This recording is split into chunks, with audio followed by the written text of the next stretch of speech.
One of the things that you've said it's right to have a discussion about is shortening that summer holiday and potentially moving to a 5-term year. Is that something that you're seriously considering?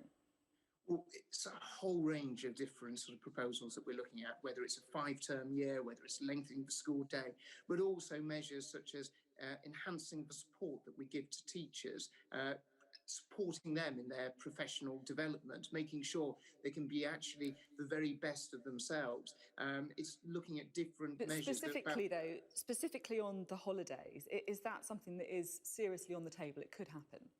Well, we're looking at holidays, we're looking at lengthening the school day, we're looking at a whole range of measures. And we've asked Sir Gavin to leave no stone unturned.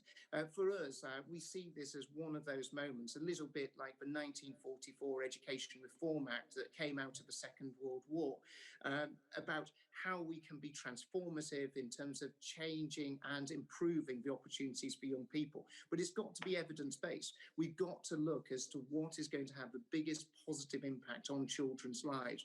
That's the approach that we're taking, and that's what we're looking at, how we can improve the outcomes for children. So it sounds like you're thinking about permanent, transformative, in your words, change. When is that review going to be announced? When will we know what you're going to do?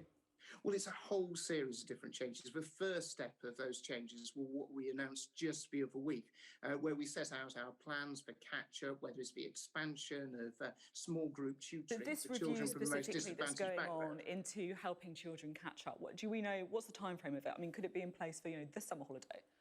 Well, what we've done is we've asked Sir Gavin to look over a period of 18 months. What we're going to be doing as a department, as a government, is looking at a whole series of options and changes. But there are going to be, it's not just all going to be in one day when it's all announced. There's going to be a whole series of actions that we are going to undertake to improve the life chances, to improve the education of children from the most disadvantaged backgrounds, but actually all children. How can we do the absolute most for every single one of them, to ensure that they do so much, get the very best out of themselves and get the very best out of their education?